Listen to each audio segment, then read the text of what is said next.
Hello, beautiful, beautiful ladies. Welcome to the Jen Marples Show. I am so glad you're here today.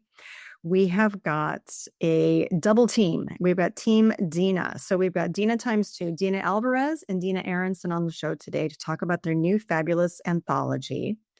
And it is called Midlife Private Parts. And it is releasing in June 2025.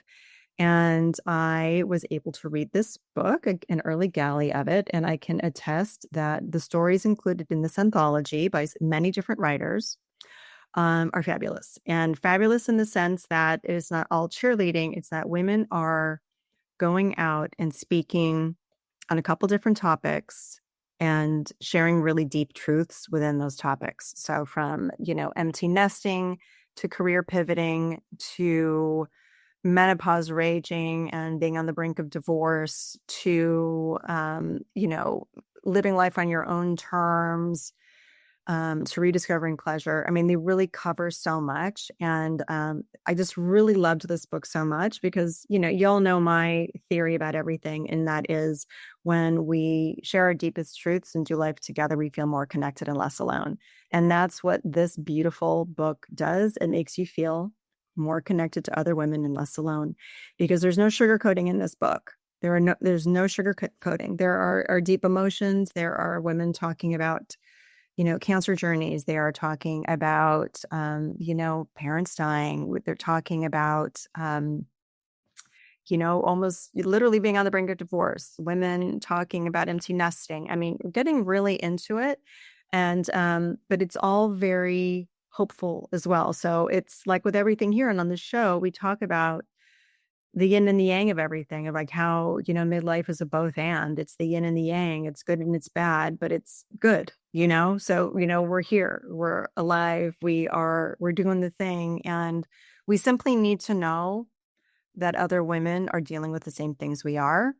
And we also need to see what women are doing in the future of like what they're thinking for their lives. And so how we can think about how we might want to do something. And so we could find some inspiration and hope in other women's stories. And so, I love a book. I love a book. And I'm so glad that the Dinas have put this book together. It's hysterical. They're both Dina A's. Dina Alvarez is, they're both located in New York, by the way. So Dina Alvarez has been a writer forever. She is a freelance writer. She co-founded Somos Padres, which is the first only bilingual parenting publication for Hispanic families in New York. She works for a financial, firm by day, and she writes by night. So I love this, and she's super passionate about helping women. Dina Aronson went from being a lawyer to a couple different things and has pivoted now into writing full time and supporting women through her Instagram and her Substack called Patina. And she is fabulous. And, I've met Dina Aronson, both of these Dinas, via Instagram. And then Dina and I probably, 6 months ago, got on a Zoom and had a really deep conversation. And she told me all about the book. And I said, okay, you guys have to come on this podcast because this book, Midlife Private Parts, which is, by the way, on sale in June. So go get your pre-order now and help women writers out. You know me, let's support women. Let's support women in business. So please buy the book. Yeah, I'll have those links in the show notes. But I'm just so glad that they're here. I knew that they needed to be here because of these. We just cross over and there's so many similarities. We're basically doing the same work in this world. And that's wanting to empower midlife women to go do the damn thing and live the life that they want to live, and don't let anything hold them back. And know that, we ain't got time for sort of superficial. We got to go in deep. We got to lean into the relationships that sustain us and surround ourselves by, this next wave of cheerleaders in our life, which could be completely new people. So without further ado, let's welcome them to the podcast. I know you're going to really love this conversation. You're going to love the book. Again, I read it, highly endorse it. It will soon be on my wall of women, so please go out and buy it. It's called Midlife Private Parts, on sale June 2025. And anyway, without further ado, let's welcome them to the show. And I hope you love my conversation with them because it's amazing. All right, see you soon. Dina times two. Welcome to the Jen Marples Show. So all y'all listening, we've got Dina Aronson here. And they're both brunettes, and we've got Dina Alvarez. So if you are watching on YouTube, and they're kind of wearing the same colors, how am I going to both kind of print necklaces, and both have middle parts. So Dina's got Dina Aronson has got the colorful photo behind her, or print rather. And then the other Dina Alvarez, just has the Midlife Private Parts, their book behind. They both got the books in play. So anyway, two gorgeous ladies. You're here. We're going to talk about all things midlife. We're going to get into Midlife Private Parts, which goes on sale, or releases rather. It's on sale now for pre-sale in June. So we are on the cusp of your book baby being birthed. And I'm just thrilled to have you all here today to share everything about the book with my audience. And I want to hear how you guys met. I want to hear how you guys thought about the book. And then I want to dig into some of the stories within the book, because y'all listening, this is a book you're going to want to refer back to as soon as it's published. It's going to go back on my wall of women, If you watch this on YouTube, you know, I've got my wall of women behind me on my set here, which is my inspiration. All the women lift me up every day. So Dina times Dina. First of all, how did you guys meet? Because two Dinas, two writers, both with the last name starting with A. I mean, like, how did this all happen? I just want to say first, Jen, thank you. I cannot wait to be on your wall of women. This is so great. We're so excited to be here with you and to chat about the book. Dina and I think our story and how we met is super emblematic of what we're trying to sort of say with this book, which is, you know, it's never too late, or in your words, you're not too fucking old. Dina and I are a social media love story.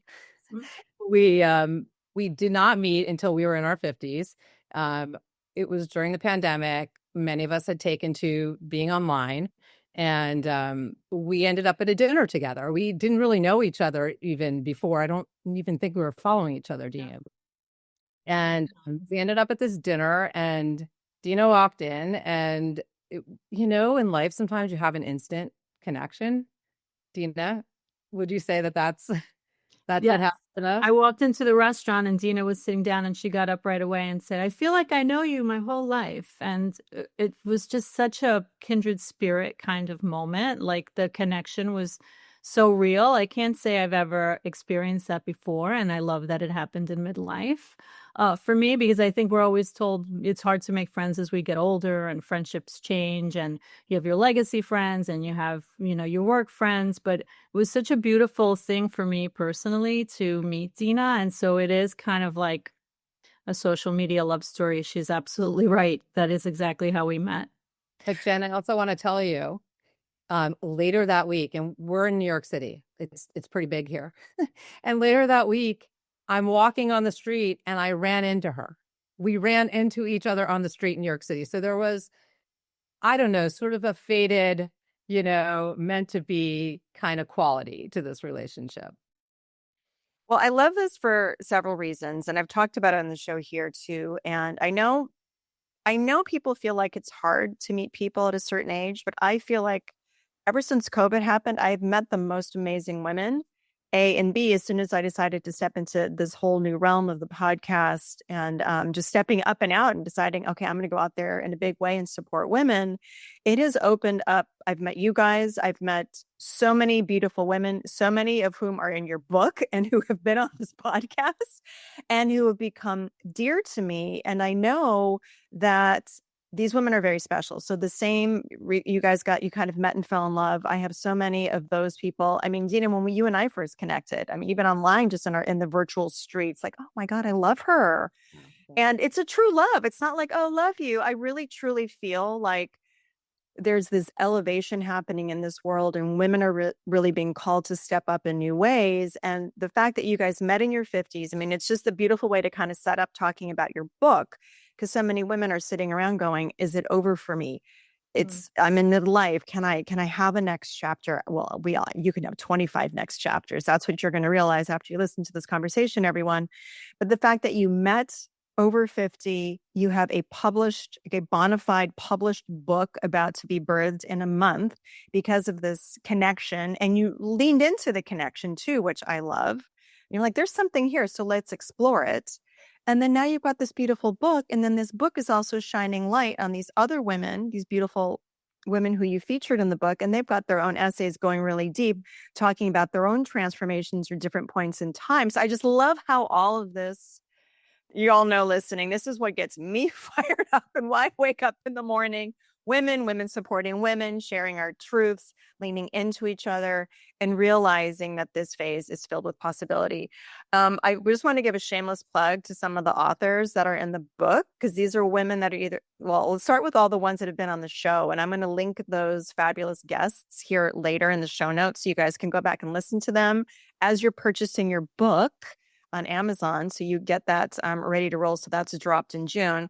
You have let's see, Katie Fogarty, Sarah Milken, Gabriella Espinoza, Christine Morrison, Dr. Mary Claire Haber, and Julie Flaxstad, who they have all been guests, and Rachel Hughes, who's a friend who needs to come on. Rachel, you need to come on. This is your rallying cry, Rachel. Let's go. I was just so thrilled when I was reading it that there's all these beautiful familiar names. And I did not know some of these women's stories that were being shared. And I just love that so much. So let's get into the book. Why this book? Where did it come from? How did it come to be? And like, I love this question that a book agent friend of mine always asks, like, why this book? Why now? Yes. Go ahead, Dina. Go ahead. No, you go ahead. Go ahead.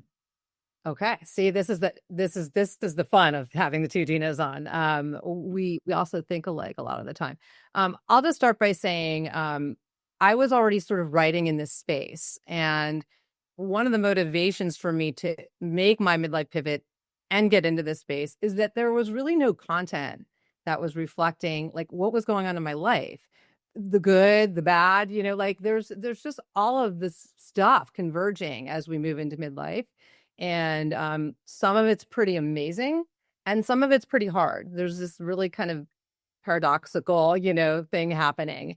And so I had already been starting to write in that area. And then when Dina and I met, we were both writing. And so we just started having a conversation that went on and on and on. And so I'll let you, Dina, jump in with what you were going to say. Well, I think it was for me also part of write the book you want to read. It definitely felt that way for me and also for Dina. And when I first met Dina, she had this idea for a book already. She was kind of already machinating this idea that she wanted to put a book out, and she shared some thoughts with me. And then I had a separate idea for a book. And then we started looking around and we started seeing all the Mary Claire Havers in the world and the Rachel Hughes and, seeing all these women not having anywhere near a midlife crisis. In fact, they were having a midlife reawakening. And again, as Dina said, it's not perfect. It's not a Pollyanna kind of book, but we thought it was important to share the stories that along themes that we're going through too, empty nest. Some people are getting divorced, relationship, being in the last place you ever thought you'd be. Figuring out your style, right? What do we wear? Our bodies are changing. Who are we now? So it was just in terms of being the right book at the right time, it really was just an organic thing. It was two women coming together and saying, look at all these amazing women. I think it's time to really put their stories out into the world. And it was just really an organic conversation for the both of us. Yeah. Were you going to say something, Dina? I was going to say, I felt like too, sort of mercifully, we were finally talking about menopause, right? When I started researching for my blog, which was that I started in 2020. So I was researching for a couple of years before that. All of those articles were coming out of the UK. And I was trying to figure out what was going on with me and my crazy perimenopause journey. So we were finally talking about that stuff. But, partly the thought was we're so much more than that. Right. It's such an important piece, but there's so many other things that we still weren't really talking about. So, there was just a lot to say. And I think that that's really the way to connect with other humans is through our stories. So it just felt important to do it and to share these things. So I love it. And what I love books. I just, shout out to books, English major here. I read the whole library in junior high. I've got my books here. I've got the books on my bedside table and there's an underneath stack of books. I love books. You're never going to see me reading a digital book. I have to have my books. They make me happy. Happy to hear that. I love that. I love books. So shout out to books and shout out to stories, because we can talk a lot about all the kind of technical things that happen if it's menopause or we're pivoting careers or dating or this and that, but nothing really brings it to life and really teaches the lessons unless we're like listening to people's stories. I mean, that's how I attach and get really invested in it, is if I'm hearing somebody's story and I feel less alone. And so when I started doing all the work I'm doing, my hypothesis was pre-COVID that women were feeling disconnected, and that by being connected and sharing our deepest truths, we feel more connected and less alone. So this book fits right into that, because just after reading it, and I read it really quick, and I'm like, oh, and I know I'm going to go back to it time and time again to read different stories. So I went through it the one time because then the book's going to be on my shelf so I can refer to it. So tell me how you set the book up and what your intention was, just like the way it's I know how you structured it, but let everybody know what they can expect and what kind of stories unfold in Midlife Private Parts. It's really sort of set up broadly along the shifts of our lives, right? The emotional shifts, the relational shifts, the physical shifts, right? And all of the things that sort of are connected to those things. So we talked about menopause. Dina mentioned empty nest, the grief and loss that we will all inevitably feel and go through as we get older. Dina, you can share some more. You said the last place we ever thought we'd be. Whether you're feeling invisible or not, style at a certain age, late blooming, that's important too. We sometimes come into our best selves later in life and discover who we really are. So that was important to put in as well. And I'm trying to think what else other than, we have Gabriella, who wrote about sexual pleasure and rediscovering, herself in that moment of midlife where she'd kind of lost her way. And we thought it was important to put it in chapters. And some chapters only have 2 essays, others have 4. And that's the beauty of anthologies too, is that you can pick it up along the way. As you said, you'll have it on your shelf and you can read a story and put it down and then come back to it. And I think we included enough topics that will keep people interested in going. There's 1,000 topics we could include, and maybe there'll be a series of these. But I will say, to Dina's point of like some chapters have 3, some have 4, some have 1. We actually addressed that in the introduction. That it's kind of like midlife and life in general. There's not perfect symmetry, but we sort of let it unfold organically, and I think we ended up with this sort of beautiful combination of just emotion and stories and humanity that I just think will make women feel really seen in a way that sometimes is hard to feel, as we move through some of this stuff in life. Well, I hear you on that. Were there any surprises, like when the authors submitted their essays? Were there any that kind of were like, oh my God, you were just so blown away by the story, or did it move you in some way, or just like leave your jaw on the floor? I definitely have mine, and I will share those, but I'd love to hear how that was for you. Dina, why don't you talk about Natalie, because she was really the impetus. Yeah, Natalie was the catalyst. So make sure you don't miss the last essay, The Last Place I Ever Thought I'd Be, by Natalie Wester. She actually had placed, it's the only reprint we have in the book, and she actually placed in a writing contest. And I'd met her on Instagram. She posted and said, oh, I placed in a writing contest, and I DM'd her and said, I'd love to read it. She sent it to me, and I was sitting on the couch, and I will never forget how I felt after reading it. I literally put it down, and that was the moment where I said, we have to do this book, because we meet these women through these little squares on social media, and we think we know each other, but it's such a small view of who we are. And I don't want to give it away, but it still gives me chills when I think about her essay. It's so eloquent. And, when you look at Natalie, the story she tells, you would never in a million years imagine. It is such a touching moment in her life. And then all the things that she ended up becoming a whiskey intern after she retired, and she traveled the world at 60, and she went on to do all these things after an incredibly difficult time in her life. So for me, I love all of them. I've learned something about every woman in this book by reading their essay. Like every single one, I've been like kind of like reeled back, like, oh, wow, I had no idea. But Natalie's for me was really like the moment where I said, these women have so many stories to share. We have to put their voices into this book and out into the world.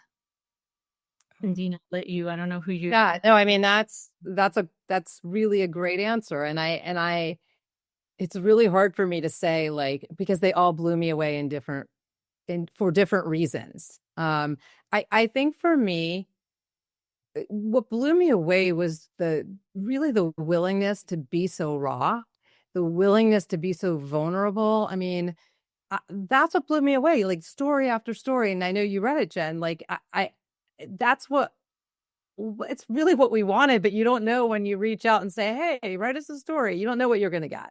As much as we, tried to be clear and tell them what we wanted and what we were trying to accomplish, like really, like I was just so moved every time we received, an essay. We dive in, and I just was blown out by all of them. Honestly, like they were just so willing to go there, and I think that's what makes the book just so special. Well, I agree with you that it is so special. When I was going through, I just kind of was like, because I had to read a galley, y'all, so I don't have the book on my shelf yet, but I will once it comes.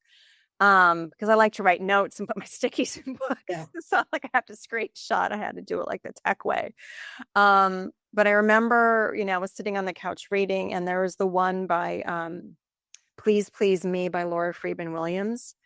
Right. And so that one just blew me away. And it's kind of about like a sexual awakening. And so, her and Gabriella's were very strong and provocative in that sense. And I think for me, the reason why that one and probably Gabriella's essay were so strong is because we don't talk about pleasure a lot. We don't talk about coming back to our own and actually doing things and have our body be in service of us and not for other people. And that was like, wow, like, wow.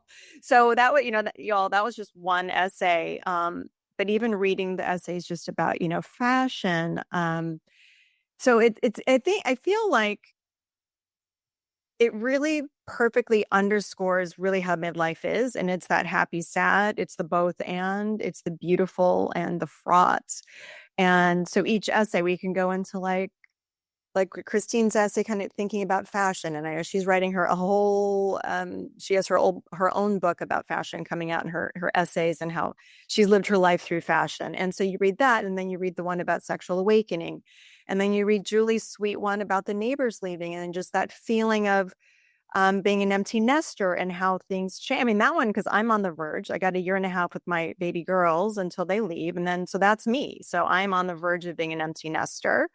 But yet I know, reading a book like this, listening to all the stories. Oh God, who was the gal who did the one on the broads? Mary Jane Fahey. Yes. So she's got, what's her thing, like Glorious Broads or something? Yeah. Oh my God, I thought that was amazing. And I think that also just like summed up midlife for me, because I feel like when we find somebody special, you guys found each other, like we're in it. Let's do this together and let's do life together. And I think, y'all, I'm getting to a point here, trust me, is that reading a book like yours and listening to so many different perspectives, different at different ages, and you all kind of define midlife as 40, 50, 60, because we don't know when we're going to drop dead. It could be tomorrow. I don't freaking know. So that, live for today. But let's assume we're going to about, 95 or 100. We have so much time left, and it ain't over. It ain't over. Let's talk about Katie's on Rage.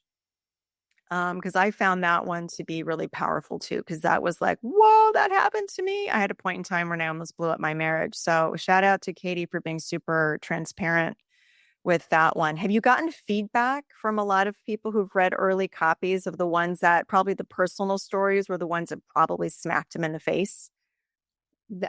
That's just starting to happen, because we just got books. We've just started sending out for early readers, but I imagine we'll be getting a lot of that. I will say, I think Katie's has the most powerful first sentence. Like, honestly, like I was gripped from the first sentence of Kate. I don't want to give anything away, but gripped. It's just, and I think that's another thing. I mean, like the pleasure, rage, like these are things that I think as women, we're still not really like it's shameful. We're not supposed to be angry. We're not supposed to have pleasure. Like, these are things we don't talk about, but like these are just integral parts of like our being, our emotional state. And I think, Katie, like all the stories, like goes there, and she's willing to open herself and to really share what this felt like, this period in her life. But we don't stop at the suck. Through all of these stories, we sort of get to the, suck but, like there's the other side. And there's this, I think there's this thread through of just resilience and reawakening that comes through all of these stories, regardless of topic. And I do love and appreciate that. So I mean, because in all these stories, I did see myself, and y'all listening, you will see yourself, a part of yourself in all of these stories. Trust me, because it's this universal experience that we're all going through. So I'm so glad you put all these stories together, and they're not all sad. They're not all happy, but they don't all leave you like, okay, I'm sort of done. Like I'm done with midlife. It's actually this, okay, with the hard work and putting yourself first, whatever it is, what that looks like, you can go on. And it's at the end of the day, which is the most important thing, is that it makes women feel like they're not alone. And we're having this universal experience. So if, all y'all, like we happen to be kind of tapped into this, and I feel like I see opportunity around me, but if you're not, this book, I feel, is that one that is going to make you go, okay, I'm not alone. And everyone feels like this. I want to bring them up. Skylar Liberty Rose's essay on appearance. I found that one to be very, very powerful. And that's one that pops up a lot. I see people talking about it on social media. I just hear it in friend groups. So Skylar's lovely, and she's on Instagram, and she talks real about aging and looks and all of this. And I think for all of us, that's a big one. It's one of these ones that can take you down a rabbit hole where there's no winning. Or this acceptance. So what do you guys think about her essay? I just loved that one. She went there and was real raw. I just love her honesty. She's such a compelling, first of all, she's a wonderful writer, and she's very compelling. And we wrote something which said, when Skylar wonders, we wonder too, because her essay is All Day I Wonder Briefly. And she really puts everything together so nicely for us, so that we, it's like holding up a mirror to ourselves. How many of us don't have days where we're like, oh, look how I look, or, we're kind of damned if we do and we're damned if we don't, right? Like we're judged no matter what. And Skylar really comes down to the crux of it, which is, self-acceptance at the end of the day. And she kind of lays it out and is very honest about how she feels about the standards of beauty and growing up and how she felt. And I think many women will read her essay and definitely feel seen. That mirror will be held up for them to know that, we all go through that. We all feel this at different points in our life. Some days are better than others, but she just really pulls it all together beautifully. Yeah, it's funny. We literally just posted a quote from her on our social media today, and talking about this paradox, right? Of like, is it like on one hand, because of these impossible societal beauty standards, because of this disproportionate valuing of like youth and beauty, oftentimes like we can feel invisible. Now, that juxtaposed with many of us feeling more visible than ever to the people that matter to us, right? Like, what does it mean to be invisible? You know what? I can't get noticed sometimes when I'm trying to get the attention of somebody at a bar. I was trying to plan a little pizza party for my son last year. I talked to the young hostess. She said, come back in an hour when the manager's here. I came back. It was like she never met me. But you know what? That's okay. Like that, you have to just deal with that stuff, because on balance, I think this idea of like being really seen by yourself for the first time in a very real way, and by the people in your life that matter, that's very powerful. So, and I think Skylar just sets that up in such an incredibly thoughtful way. You made me think of something, and I can't remember if it was Skylar, if it was in another essay about appearance. But it was, stopping to kind of, and maybe it was in Skylar's, living for like the male gaze, and actually realizing when you hit midlife, I do feel like it's a freeing aspect. Like I don't walk around going, is someone looking at me?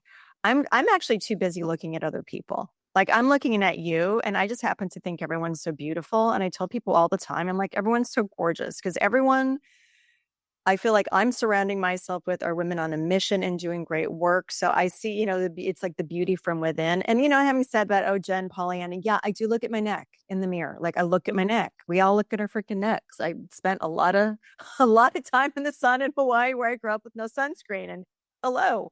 Okay. But, it's not, I feel like that would have taken me down in my 30s, but it does not take me down in my 50s. I'm like, I'm too busy doing other things and trying to, just change the world. Like y'all are, we're just all just trying to change the world. No big thing. But I do feel like there is that shift. And then hearing people talk about it, because again, you said, we only see what people put in the little bubbles and squares, and we get 5 sentences from people, but to have proper essays, I just learned a lot about my friends reading your book. All these beautiful women that are in here. I was like, I did not know Rachel was danced for Alvin Ailey. I don't know how I didn't know that, but now I know that.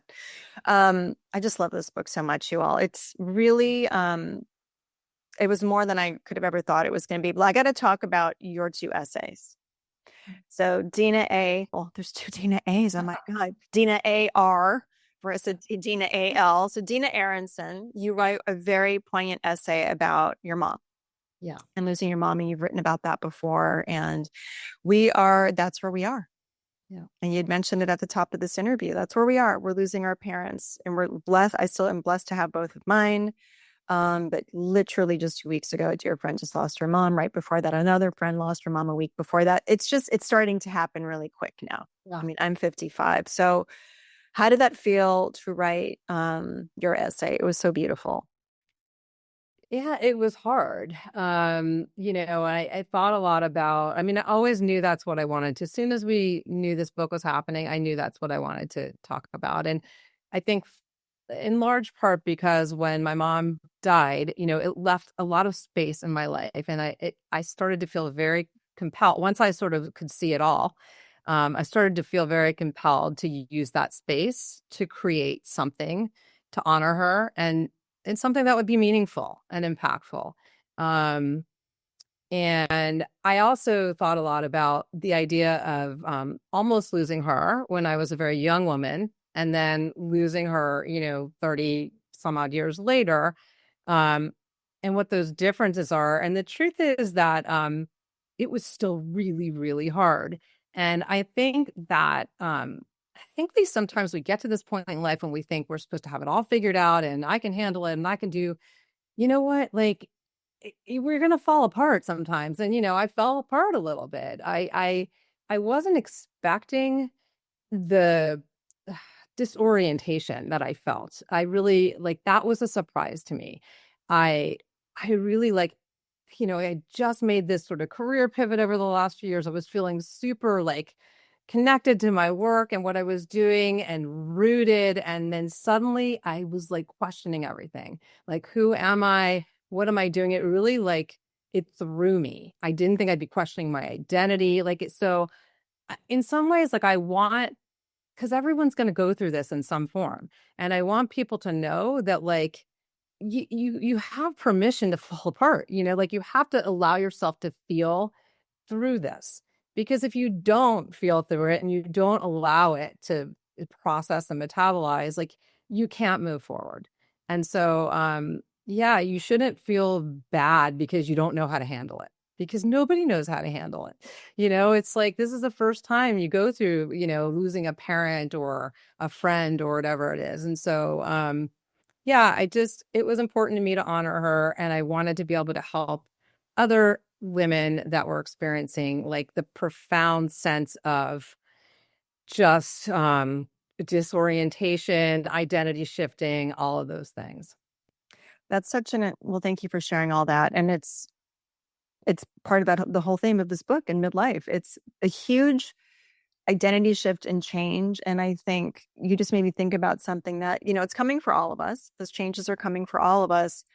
And by reading a book like yours, we know everyone's dealing with this, A and B, but we can also see what's possible and what's next, because it is hard. I think a lot of people get stuck in I just want it to stay the way it is. I want everything to stay the way it is. And all we can be certain of is that it's always going to change. The kids are going to leave. Our parents will not be with us at some point in time. We will lose people close to us. That's what's happening. But it's not a doom and gloom thing too. It's moving through it, surrounding yourself with people, reading books like yours, and then knowing there's this other beautiful life waiting ahead of you. Now, Dina Alvarez, I loved your essay because yours was about, it was called, I think I can't remember, it was called Being Invisible, or Being Visible. Notes on Invisibility. Notes on Invisibility, but that was not about, oh, I'm invisible. It was your stepping into being more visible, which I love. So can you tell everybody a little bit about your essay? Well, it's funny. I agree with Dina. She said she knew she wanted to write that essay as soon as we talked about doing the book. And I wanted to write about, that I no longer feel invisible, that I feel that I'm living my life in reverse. This book has been one of the greatest gifts of midlife for me.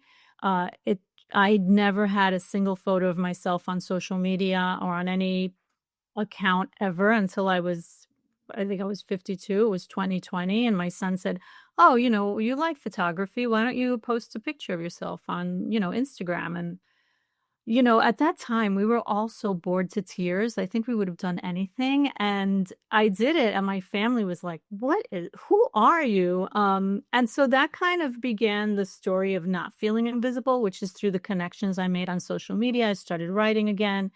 And I started really coming into myself and who I am, and really kind of growing in a way that I had never anticipated. And, to Dina's point earlier, being visible to the people that matter.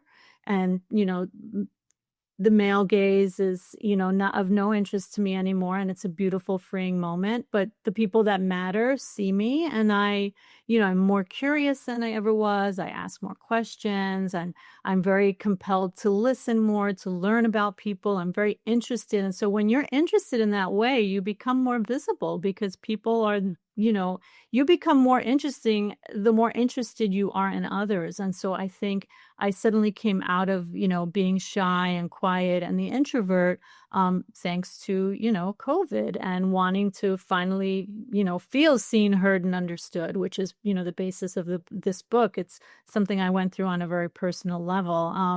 And I never expected it at Midlife. It has been such a great experience, and meeting Dina and feeling like, all these women that we've met, I could have never dreamed it in my 40s, my 30s, or my 20s. I would have said me, like, no, I'm not the person you're talking about. Oh God, I love this so much, because so many women I talk to in my world, the biggest fear is being visible and being seen. I said, if no one sees you, no one sees you, and you can't make the impact you want to make in the world. I happen to be surrounded by all these like badass women, but we're still, because of all the programming of saying we've lost our value once we kind of hit 40, which is hysterical because I'm 55. 40 feels like a baby to me now, like a baby. I'm like, oh, you just turned 40? It's like turning, for me, it feels like, oh, you just turned 25, because we see all the possibility now. We're talking about it. We're changing the narrative, changing the paradigm.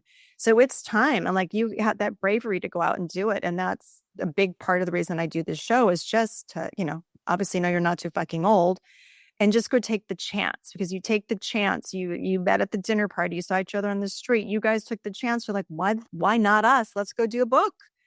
Why not? Do whatever you want. And we've got to just shed those old narratives and old beliefs. And I love also in the book that you have a couple different pivot stories, and just women. Sarah Milken's one of them. Just taking that time to like remix your life and pivot into something new. You guys are doing it. I've just done it just a few years ago. Anything is possible. Anything is possible. Now, you've birthed your baby, and it's about to be, officially launched into the world. Like, how are you feeling right now? Are you feeling happy? Are you feeling sad? Are you feeling like, oh my gosh, overwhelmed? Like, how are you feeling? I'm asking this question too, because there are people sitting on dreams right now listening. And I want them to know that by going for it and doing the thing that you thought was something that people wanted and what you wanted, like, let's take them through, like, and then where you are right now. So everyone listening, this is like your permission slip to go do the damn thing. So how's it feeling right now? Okay. Really, above all, it's exciting.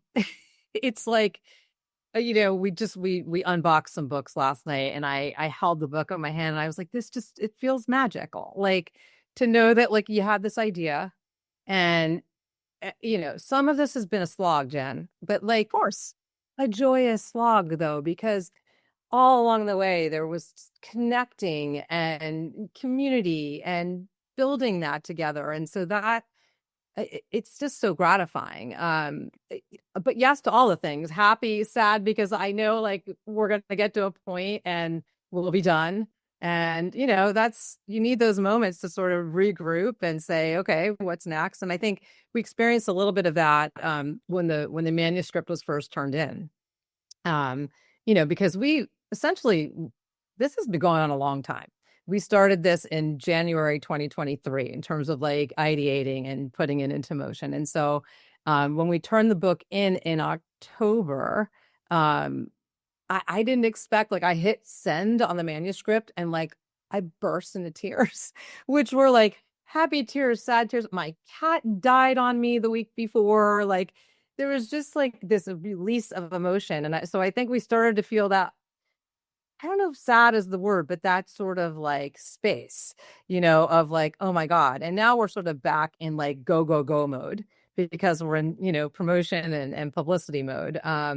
But, like, I would just say, above all, it's just really exciting and it's gratifying. And I'm so glad that we did this. And there were so many times where we weren't sure. This whole thing evolved from, well, we're going to self-publish this little book, into, like, oh my God, a launch party with She Media, right? Like, so it's just trying to enjoy it, and it is joyous. And yes, there's all the other things. It's not easy. None of this is easy. Don't not do something because you think it's going to be hard or because you think you might fail, because at the end of the day, you get there somehow, right? Or you shift gears and you find another thing. But super excited. Okay, now I've just hogged that whole thing. Go ahead, Dina Alvarez. Oh, look, it's been the greatest learning experience of my entire life. I have nothing this big that I could compare it to. I am happy that I had this opportunity to do it, and to do it with someone like Dina. It has been just great. And I would tell anyone who's thinking about doing something to really just, take that first step and take action and see where it goes. And if it doesn't go where you think it's going to go, you can 100% pivot and do something a little bit different, take a different vein. Sometimes we start on one path and we end up somewhere else. And I think one of the great things about working with Dina is we had each other to bounce things off of, right? But if I had been doing it alone, I probably would have been asking people a lot of advice. And I think that when I tend to do that, I get confused. So I think it's best to, like, really just listen to yourself if you want to kind of take that leap and jump. And sure, ask your friends and get advice, but, like, don't overdo it, because then it will confuse you, like, to no end. Like, if you have an idea for something and you want to do it, like, take that step and just see where that goes and see where that path leads you. But I would definitely say take a chance. Well, I love that. Take a chance. And you said something, you don't know where it's going to go. It could pivot, it can turn, but it's all great information. Like, I could come up all the platitudes, nothing ventured, nothing gained, but enjoy the process too. And I know that's what you all are saying too. Enjoy the process, because you're learning, you're connecting. You've met so many great people and gotten deeper connections with people along the way. I say this all the time on this podcast. If there was a parting, sort of rallying cry for everyone to go out and buy Midlife Private Parts, what would you say to everyone right now? Do it. I want to say so many things. Yeah, do it. You won't be disappointed. You will see yourself. It's like holding up a mirror, and you'll meet some really wonderful women that you can, eventually follow them on Instagram and who knows, become part of the community. Just like Dina and I have. It's really, and also for a girlfriend, and read it together and compare. What'd you think about this one? What'd you think about this essay? I think it's a really lovely book that midlife women and even younger women will enjoy, because it kind of, it shows them what's on the horizon, and that, there is good and bad, but that we all get through it. Yeah. And I also want to say, like, because I think we've all been there. And I know when I was trying to figure out what was next as I was moving through my 40s, like, I needed like hope, like I needed to see stories of women who had done the thing. And so if you're feeling like what's next, if you're feeling stuck, like these stories, I think will inspire you. They really are inspiring stories, because there's no sanitizing or sugarcoating the hard stuff in these stories. There's no platitudes. Like they're laying it out like this, as I said before, this part sucked. But you know what? I went through it. I had the reckoning, right? And I figured it out. So I would just say, like, if you're looking for inspiration, you will find it in these pages. Oh, I love it. Well, I was certainly inspired, and I'm inspired by both of you. I'm just so excited that you wrote this book. A couple final questions for you. It's my favorite question. What do you think the best thing is about being in midlife? So many good things. I'll jump in because I have this meditation that I love to do by this guru named David J.I. And one of the mantras is Om Moksha Ratam. And moksha is emotional liberation. And that is really, I think, what I like the best about this time of my life, is having shed so much of that crap that really like stopped me from making moves and taking risks when I was younger, like worrying about what people thought. What if it doesn't work? What if I fail? Like, what if it's not perfect? Like that stuff, I'm not saying that stuff doesn't creep back in sometimes, but mostly it's gone. And I just feel free. And that's really unlocked so much in my life, and particularly like my creativity. And this book would have never happened, at least on my part, if I hadn't sort of let go of so much of that stuff. I love it. Dina? I think for me, it's just the personal comfort level that comes with being in midlife. It's just like a very peaceful, honest, I know when to say yes, I know when to say no. I know my energy level today is not the same as tomorrow. I feel that I'm a better decision maker. I trust myself more. And I do also believe there's a sense of freedom now that I've never had before. And I love that, because you can make better choices when you feel a little more free, as opposed to when you're younger and you have so many things piled on you and you just really can't think straight. And that's not to say that we're not busy, we're not taking care of elderly parents, but there's a certain wisdom that comes with this stage in life that really should not be kind of tossed out. It's definitely something that we should harness and appreciate and, trust. I love that. Trust it. Well, as you know, every guest gets to yell the Jen Marples Show rallying cry, which is "You're not too fucking old too." So Dina Aronson, you're not too fucking old too. You're not too fucking old to be a beginner. Because you know what? You're not a beginner at this stage of life. You might be beginning a new task, but we have this launch pad that is our life lived experience, right? Our perspective that's so much broader than it was when we were young. Just we can connect the dots in ways that at least I couldn't when I was younger. And so you're not too young to be a beginner. Love it. You're not too fucking old. I'm sorry. Did I say you're not too young? You're not too old to be a beginner. Yeah. I love it.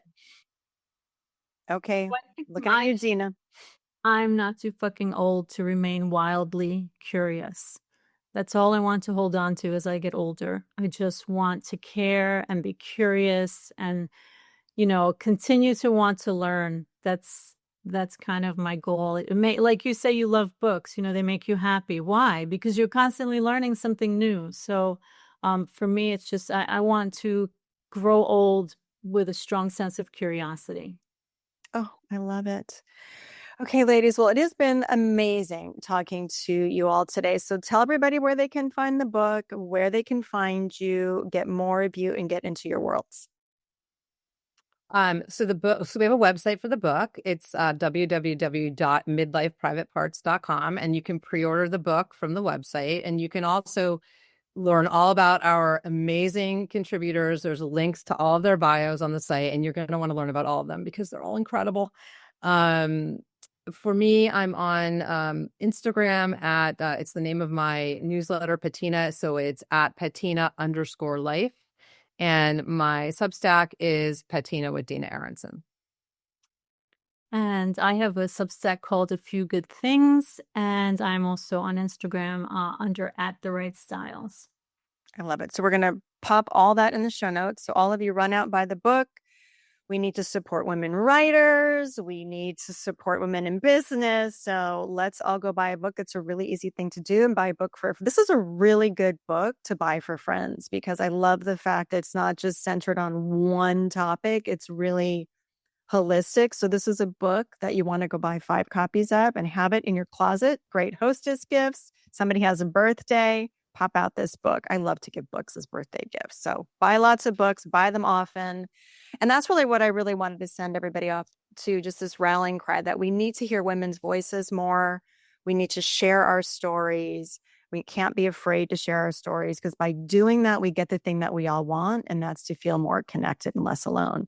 So thank you two so much from the bottom of my heart for doing all this hard work to bring this beautiful book to life. And I will be cheering for you from afar and hopefully near. I'm hoping to make it out to New York this fall, so I will let you know if that happens. But just, I adore both of you so much, and thank you for being here. Thank you. Thank you for having us. Thank you so much for having us. This has been so fun. Thank you. So much fun.